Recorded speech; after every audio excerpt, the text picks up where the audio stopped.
Greetings, book lovers everywhere. I'm E-Train, and welcome back to E-Train Talks.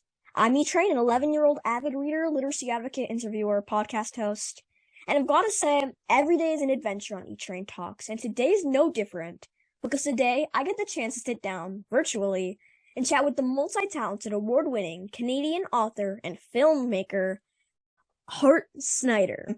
Hart is a director, writer, and story editor who's edited films and series for CBC, NFB, Paramount Television, National Geographic, Global, History, Food Network, which my dad loves to watch, NBA Canada, and more. And yes, on top of all this, he's a published author. Whoa. And Hart's been honored by the government of Alberta, Canada, and he's the winner of the most inspirational short film, and recognized for many of his incredible film and writing projects by a lot of people. It's not hard to tell that Hart must have a pretty amazing and inspiring and just downright interesting writing journey and film journey to share with us today. But first and foremost, let's just all give a warm welcome to Hart Snider, because here at E-Train Talks, we love to give warm welcomes. Round of applause.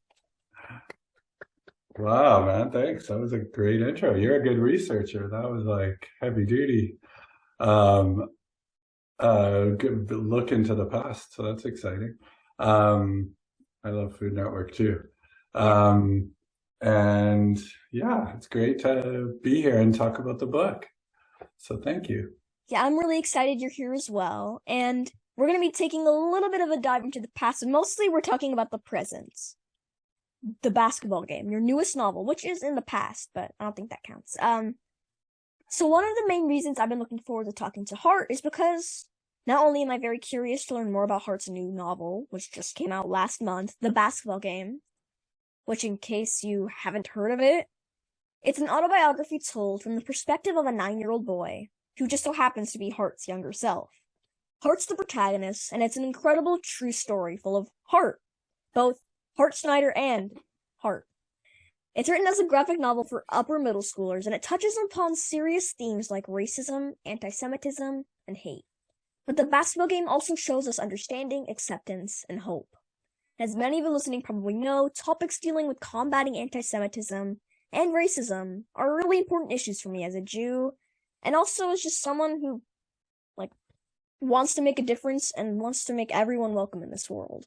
So anyway, I'm just really happy to be talking to Hart, and I'm just so happy that he wrote The Basketball Game, because it shines a light on important topics, and it's just also a really interesting read in general. I had no idea about any of the events that happened in The Basketball Game, but now I'm educated and I want to learn more. And that's why Hart Snider is here today, to teach me and all of you. So the first question is, before we get into the story behind your novel, will you share a bit about your writing history? Did you like to write as a kid? And if you didn't, what age did you really start writing? Wow. Well, thanks again for all the nice things. I should have a show like this more often. It's exciting to share this story, especially as a book, because yeah, it originally started as a film. And so it's a story I've been telling for a long time. It's exciting as a book because it's finally got the whole story, and any questions that people had from the film, I got to think about how to include everything into there. I love and I always have loved comics, and that was my entry point into reading. I taught myself to read with it was like the secret origins of all the Justice League mini comics that I got given at some point when I was really young, and obsessively looked at them until that was how I learned how to read. And so I've always loved comics and thought about the writers of comics and how much fun they must have. So it's always kind of been a dream of mine, going way, way back, to eventually write a graphic novel or a comic. But crazy path, not a straight line for me to be type of story. With writing, it was always actually really tough for me, and I never did very well in school. Eventually, years later, I found out that I have learning disabilities in reading, writing, and math, which was probably the hardest one in school. But me eventually becoming a writer is also kind of a long, not the journey you would expect. And weirdly, it was once I started using computers as a way to not only like people always had trouble reading my writing, and when they could see it on a screen or print it out, it became much easier. And I also learned to cut and paste my ideas and be able to tell the story I wanted in a way that wasn't crossing stuff out and drawing arrows and erasing whiteout and all this stuff that I found frustrating, and I would usually just give up. So my writing journey really took off once I had a way to kind of work with my ideas. And I studied it in university. I took creative writing and started writing short stories. I've always been interested in autobiographical stories, and I've always been drawn to graphic novels that are someone's personal story, what they call graphic memoir. And it's reading comics. What I didn't know was also teaching me the language of film and of cinema and of TV, because it's really the exact same thing. It's a storyboard of like, how do I put pictures in order to help tell a story? And so as much as I was driven to writing, I was also got really interested in film and kind of had a whole career working in film and making films. And the fact that this story led to me adapting it into a book really kind of brought everything full circle for me. Well, I've never really thought of comics as storyboards for movies, but now that I think about it, they really are. Yeah. And that's why there's so many adaptations, because you can kind of see proof that like, oh, I feel like I'm in this world and the characters look like this, and it's a totally different style than just having, descriptions. You can really see the flow and the pace, and you can make it exciting in different ways, different tools to use. But it lends itself really well. But the thing is, and this is very me, I did it backwards. Everybody else goes from a graphic novel to a film, and I took a film and made it into a graphic novel. I feel like that might be a little bit easier. Like, so I would want to go that path as well. Like, also because I feel like, whilst comics are storyboards for films, I feel like a film could also be a storyboard for a comic. So. Yeah, well, this one did. And it was a way to give, like word balloons and the narrator, like you had so many more options than in telling a film where I was the only voice of in this film. Yeah. And now all of a sudden anyone could talk, which is very exciting. I mentioned some of the important themes included in the basketball game, but would you share a bit more about the true story behind what inspired the book? It is a graphic memoir after all, and the story itself is just so wow. I want to hear it from your perspective. So what happened, and just what's the basketball game about at all? Okay, well, it goes back to the year 1983, and I was 9 years old and going to camp for the first time. In my case, it was a Jewish summer camp. We went for 3 weeks. There were 2 different sessions, and it was like this big place in the community. The Edmonton Jewish community was pretty small. There was also Calgary is a nearby city, and people came from different places in Western Canada too, from Saskatchewan, to the camp. And it was this kind of like rite of passage, like finally I'm old enough that I get to go. And I was excited about it beforehand, and it definitely made a huge impression on me, and I kept going there for years. Even my parents went to this camp. The year that I went was a time in Alberta's history where unfortunately there was a lot of anti-Semitism in the news, and there were a few events that happened, and then the story came out about a teacher in Eckville, Alberta, who he was a social studies teacher. He was also the mayor of the town of Eckville. and he'd been fired, and it came out that he'd been in his classes teaching anti-Semitic conspiracy theories instead of the regular social studies stuff that one might learn in school. Instead of teaching about the Holocaust, he taught Holocaust denial.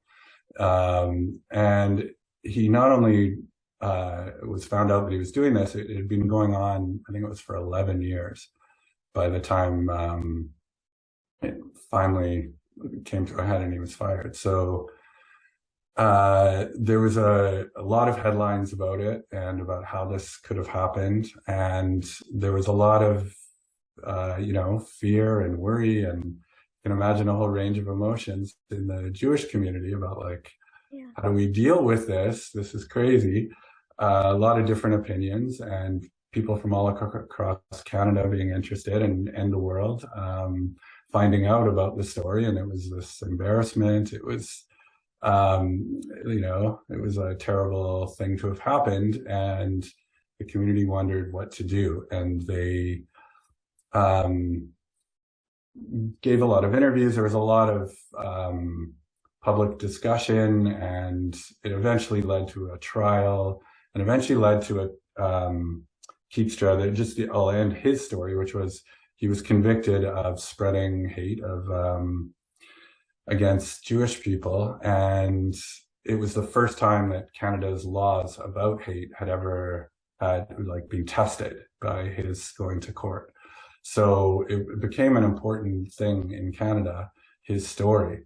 But outside of all the media attention and this being eventually becoming part of Canadian history, off to the side, the camp director got together with some of the parents in Eckville and the principal and the Jewish community in Edmonton and Calgary, and they started talking about what can we do to make this better. People in Vancouver brought the kids to a conference about the Holocaust. They tried to teach them the reality of the truth of what happened, and how they had unfortunately been taught so many lies in school. And at camp they decided, let's bring anyone from Eckville High to Camp BB, and we will have, outside of any cameras or anything, we'll have a day of fun and fellowship, they called it. And it was a picnic and some events and a basketball game. And so, very long answer to say, I was 9, and that my first summer at camp, and I ended up playing in this basketball game. Now, were you good? I was not that good at basketball. No, I was wondering if this would ever come up. Yeah, not a natural. It's funny, my memories of the whole thing, because it's like I'm not a natural basketball player, but I do remember taking part in this sport, this event. Yeah, I like soccer. Yeah. Wow. That's just such a. I can't imagine the emotions that went through all of your heads. Like, these kids were taught lies about you. And in one of the scenes in the book, one of the kids asked, "So do you have horns?" to you. Yeah. And that, I just can't imagine, how you must have felt. These kids who had been taught to basically hate Jews, they'd been taught lies. Their whole lives, since they had that teacher, they thought that we were just people. We were liars. It's really tough. Yeah. I can't imagine how you must have felt. That's just I'm at a loss for words. And I'm gonna say it again, everybody. You need to read the basketball game to find out a little bit more about the story and see it in through the eyes of 9-year-old Hart Snider. He doesn't really look not like 9 right now, but he was 9 in the book. It was 40 years ago. Yeah, almost.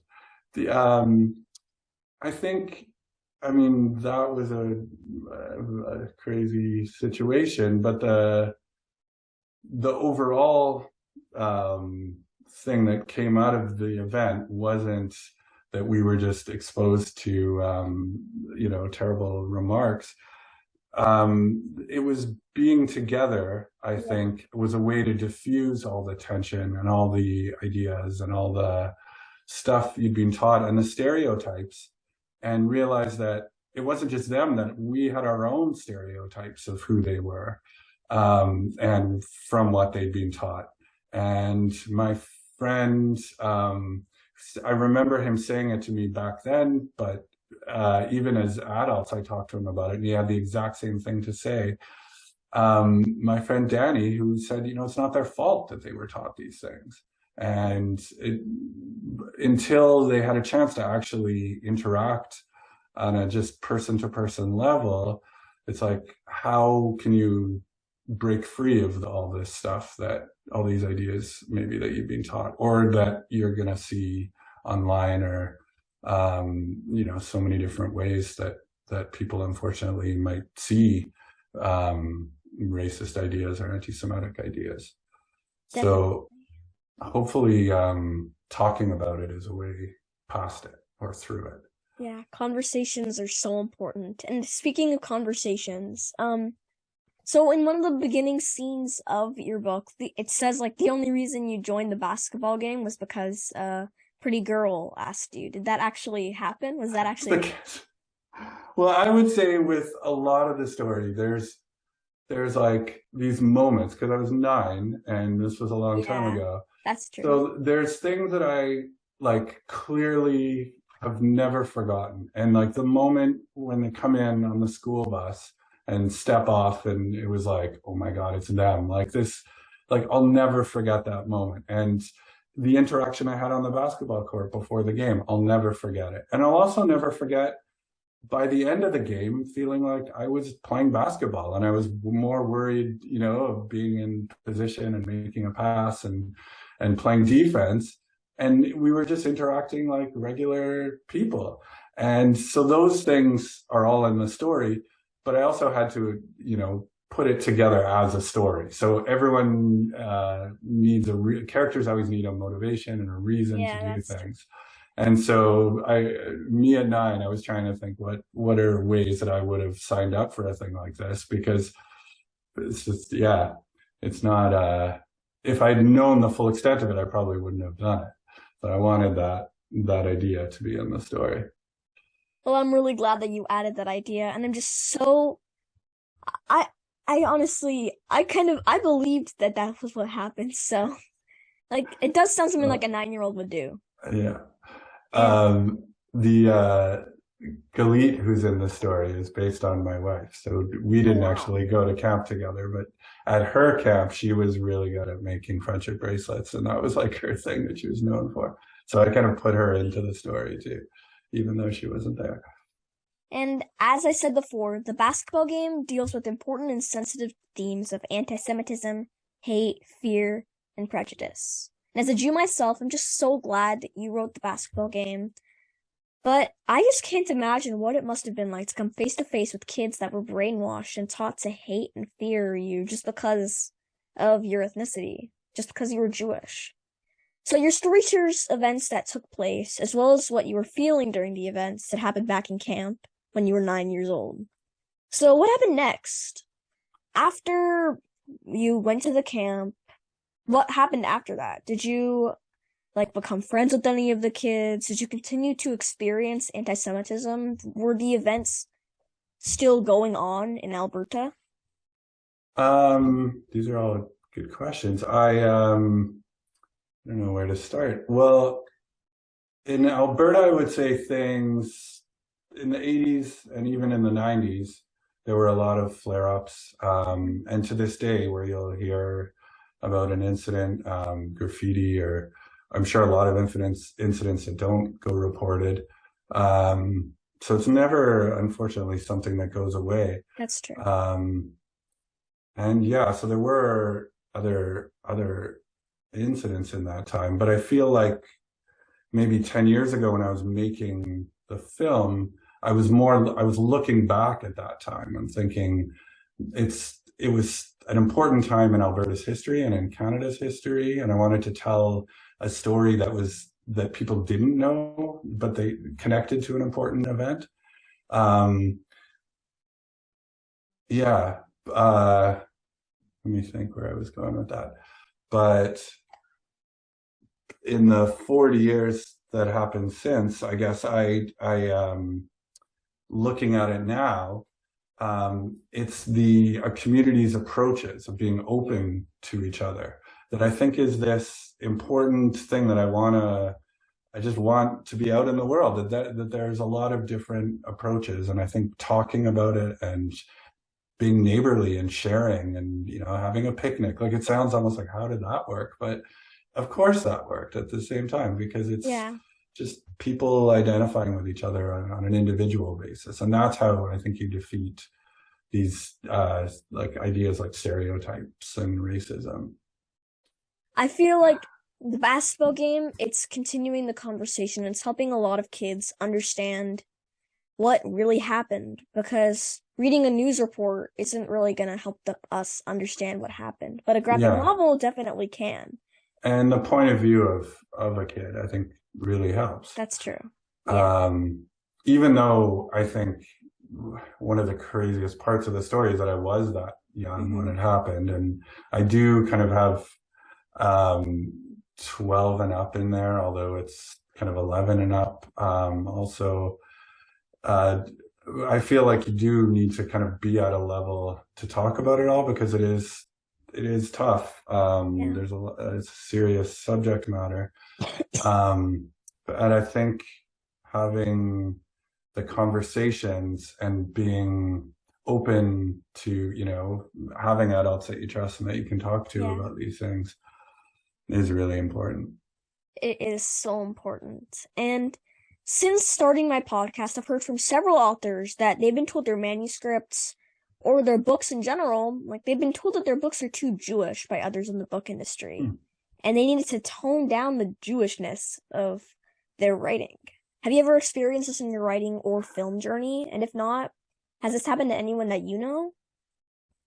No, I mean, it sounds like something more that I would think happened a long time ago. I know there were a lot of Jewish writers who would create these characters who were like, essentially kind of a very Jewish thing about them, but they weren't outwardly talking about being Jewish. So, like, I don't know, I could give you a bunch of dated references, but or talking about the Jewish experience without Yeah. saying this is a Jewish character. And I think Clark Kent is probably my favorite example of that, like Superman's alter ego. I think that the two Jewish teenagers who created Superman were saying something when they created Clark Kent. But anyways, I think I have never been told anything like that. I don't know how I would even react. I feel like in writing, and the reason why I love autobiographical writing so much is like I want to feel like I'm in someone else's story. I want to see Yeah. the world through someone else's eyes. And I think empathy is this like incredible, that's like everything I do. I'm trying to see it from that point of view. How can I build empathy with the reader or the audience if it's a film? And that's why I love making documentaries, and that's why I love autobiographical graphic novels, because you're getting a chance to see the world through someone's eyes. And often the details, I think, that make us unique, that you include in your own personal story, that make it feel real, that's what people identify with, even if they're not Jewish. They're like, oh, we have a thing like that, or oh, that's what that is, or I've always wondered what.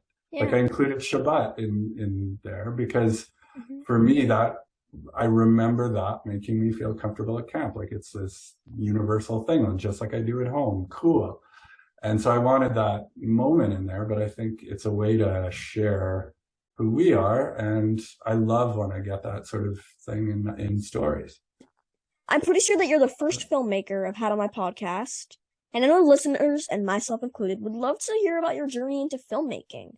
Now, I know that comics really inspired you to start filmmaking, but I'm also just curious, once you started becoming a filmmaker, how did you find like roles in all these companies and organizations like Food Network, Discovery, that kind of stuff?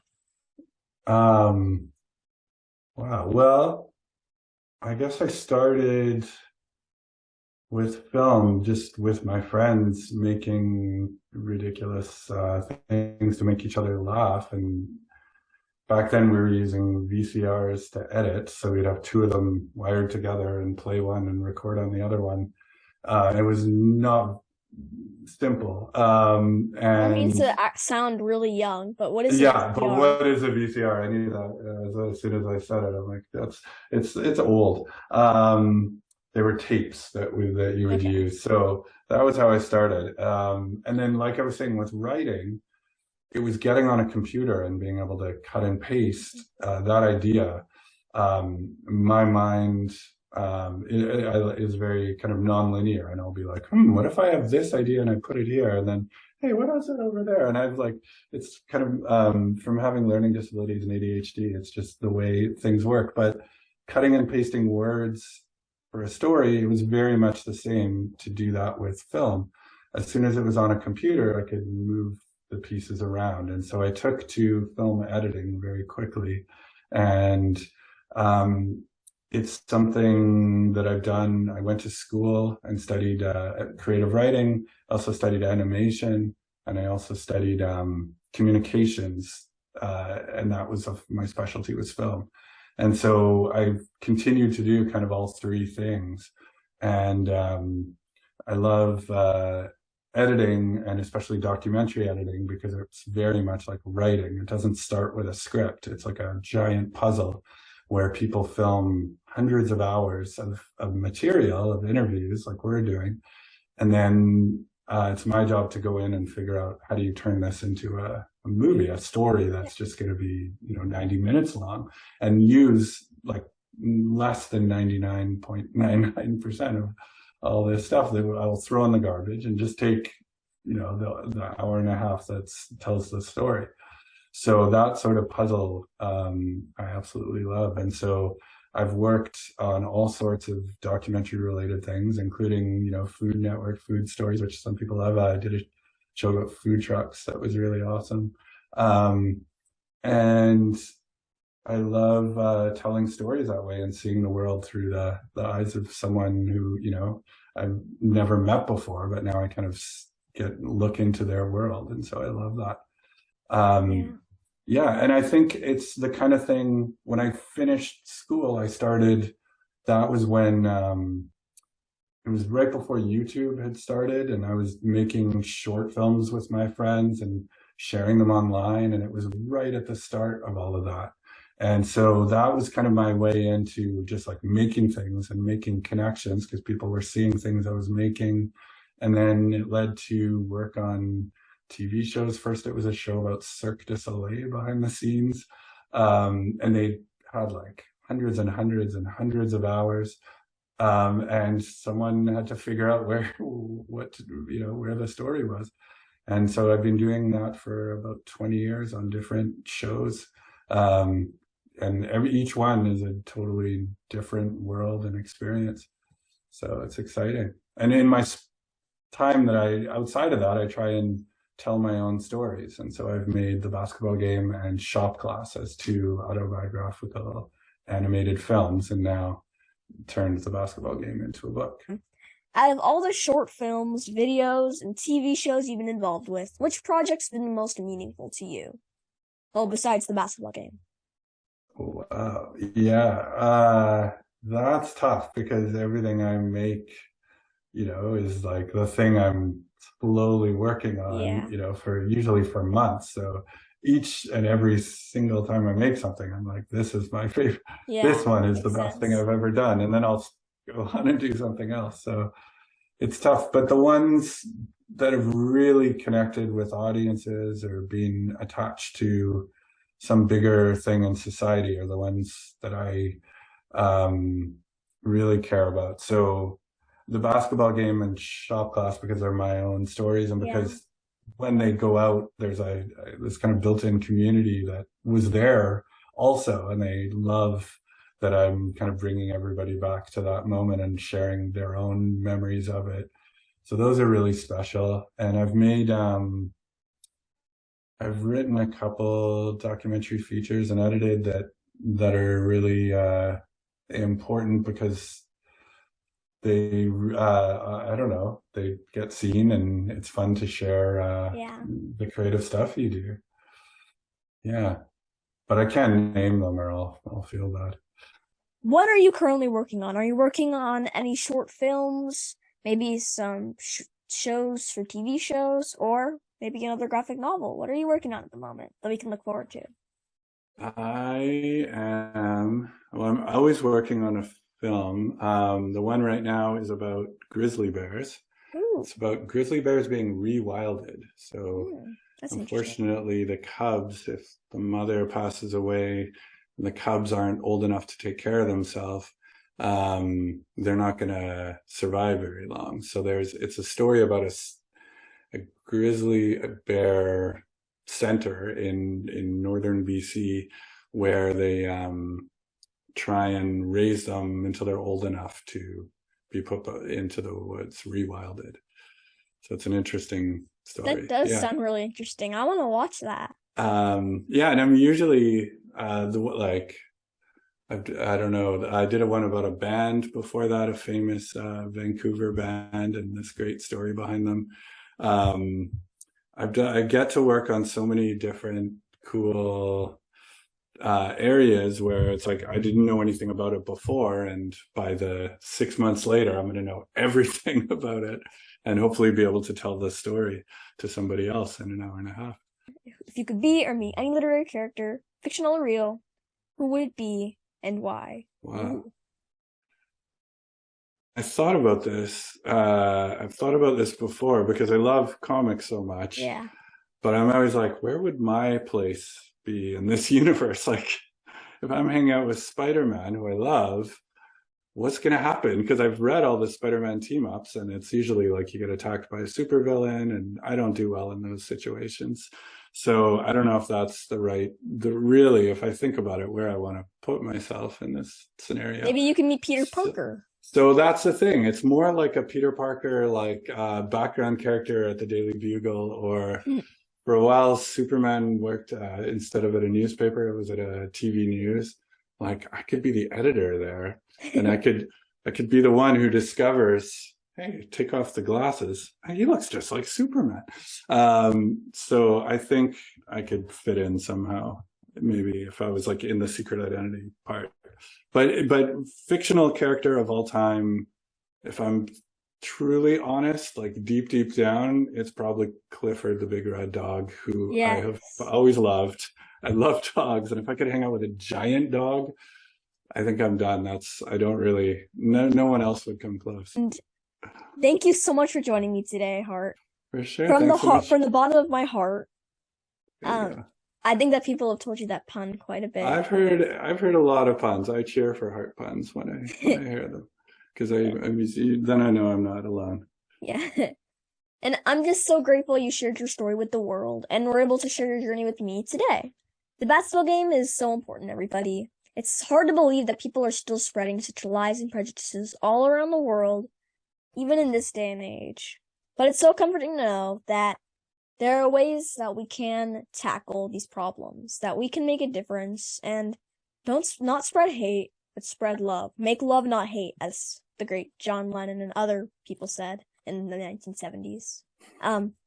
So anyway, I hope the basketball game gets into the hands of teachers, librarians, and students, so the important lessons shared in your story can inspire others to remember to be kind and accept everyone who's different and spread the truth. Because teachers, they're supposed to tell the truth, because they're not really teachers if they can't really teach the truth. And I hope you all enjoyed hearing about Hart Snider's writing journey, filmmaking journey, other journeys.